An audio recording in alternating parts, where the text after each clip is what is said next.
Hi everyone, welcome to Extraordinary Taste. Capelin is a type of small fish that belongs to the smelt family.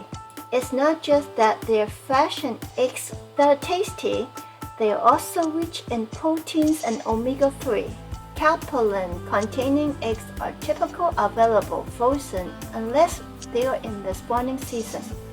Here is a pack of 600 grams frozen capelin. I've left it in the refrigerator overnight to thaw. Rub gently in water to remove any slime or dirt on the fish. Don't gut the belly or the eggs will come out. These fish can be eaten from head to tail.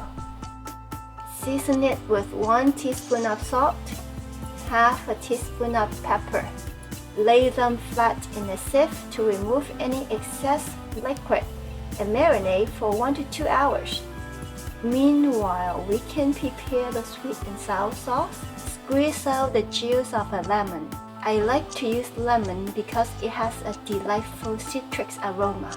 Add 1 tablespoon of white vinegar, 3 tablespoons of sugar. Of course, you can adjust the ratio of sugar and acid to your taste. 1 cup of water. Mix well and set it aside.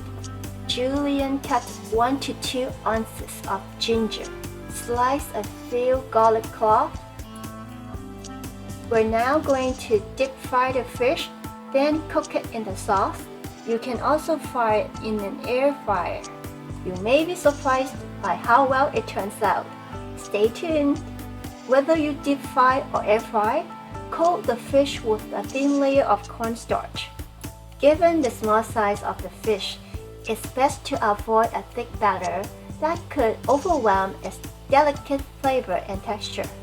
For air frying, spray oil on both sides of the fish. Don't overcrowd the pot or they will stick together. Preheat the air fryer. Set the temperature at 400 degrees Fahrenheit and the time to 15 minutes.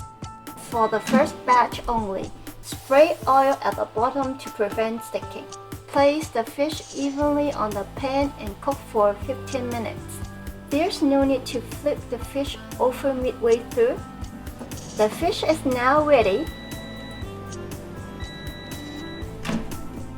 Don't they look pretty good?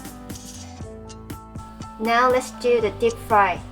Preheat and maintain the oil temperature to about 375 degrees Fahrenheit. Capelin tend to stick together, so leave enough space between them while frying. They don't take a long time to cook, about 3 to 4 minutes.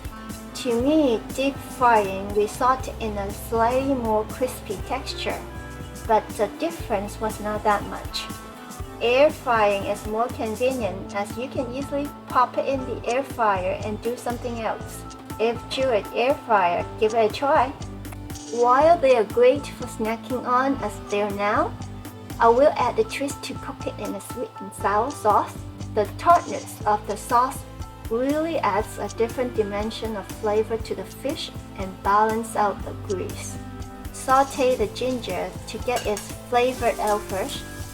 Then brown the garlic. Toss in a few red chilies if you like it hot. Pour in the sauce and bring it to a boil. Add the fish to the sauce. Don't cook too long, just 1 or 2 minutes is enough. Make sure the sauce is distributed evenly over the fish and you are done. By the way, serving rice with this dish is a great combination. Small fish like capelin is rich in nutrition and low in mercury. If you haven't had it before, it's worth giving a try. Thank you for watching. I will see you next time.